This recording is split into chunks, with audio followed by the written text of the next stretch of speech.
Tom Conan. Oui, alors moi, au risque de décevoir certains, je trouve que vous êtes un peu sévère quand même avec, non pas ce gouvernement, mais avec les intentions qui y auraient derrière.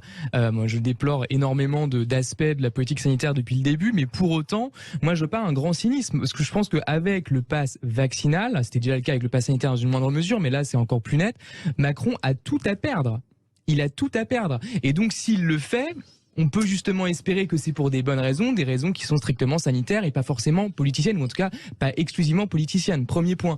Deuxième point, ça me semble pas non plus choquant qu'un homme politique, surtout quand il est appelé ou amené sans doute à se représenter, fasse de la politique politicienne entre guillemets. C'est-à-dire à un moment donné, c'est quand même de la responsabilité d'un homme politique de faire de la politique politicienne aussi, c'est-à-dire de mettre en place des stratégies de communication éventuellement. Après, évidemment, il s'agit de défendre l'intérêt général, ce faisant.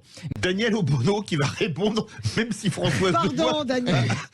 Non, mais je suis d'accord là-dessus. Après, le problème, c'est que moi, par rapport à ce qui a été dit avant, je ne crois pas qu'il le fasse parce qu'il est convaincu que ce soit le seul moyen. Je pense que c'est tout le contraire. On sait que ce n'est pas ça qui fait baisser le taux de contamination. Donc, l'idée de faire...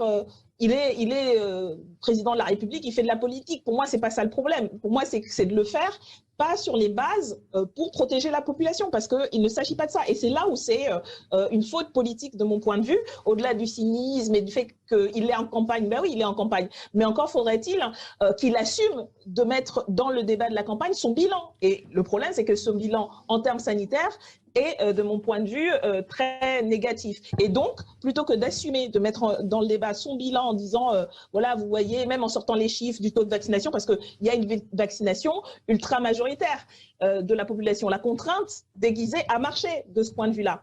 Donc, il pourrait y aller très, très honnêtement, mais c'est de manière malhonnête, c'est par justement des effets de com et d'utiliser en gros la variable passe sanitaire. Enfin, ce qui s'est passé, juste pour rappeler quand même, ces derniers jours, on a quand même eu un discours où d'un côté, on avait la carotte pour les vacciner en disant on lève les restrictions et le bâton avec le pass vaccinal.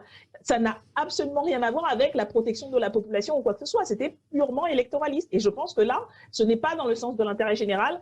Voilà pourquoi ce serait problématique et voilà malheureusement pourquoi il pourrait l'utiliser. Après, voilà, comme je vous dis, moi, je ne parierai pas trop sur d'un côté ou de l'autre parce que ça reste imprévisible, parce que l'épidémie est aussi imprévisible. Le seul problème, c'est qu'on ne peut pas compter sur son sens de l'intérêt général parce que pour moi, malheureusement, je ne crois pas que ce soit ça qui le guide. Qu'est-ce que vous voulez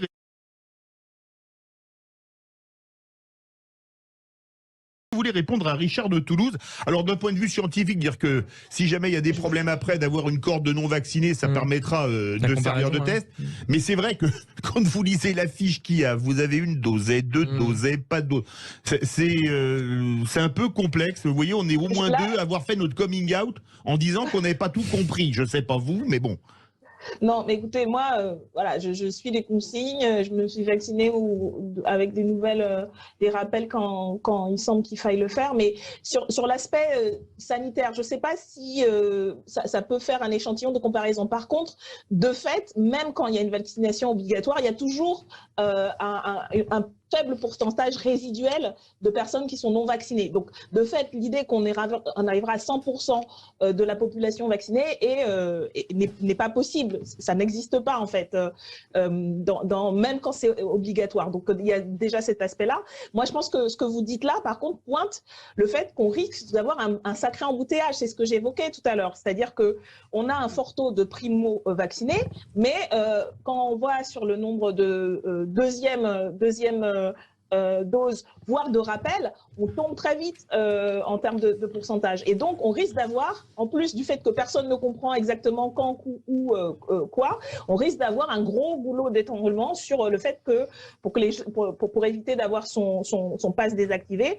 Et ça risque de poser des problèmes organisationnels. Je ne sais pas s'ils ont anticipé ça. En tout cas, il y aura peut-être des annonces sur le fait que finalement la date limite va être repoussée parce que je crois que on n'a pas les moyens d'arriver, même celles qui voudraient, à vacciner tout le monde.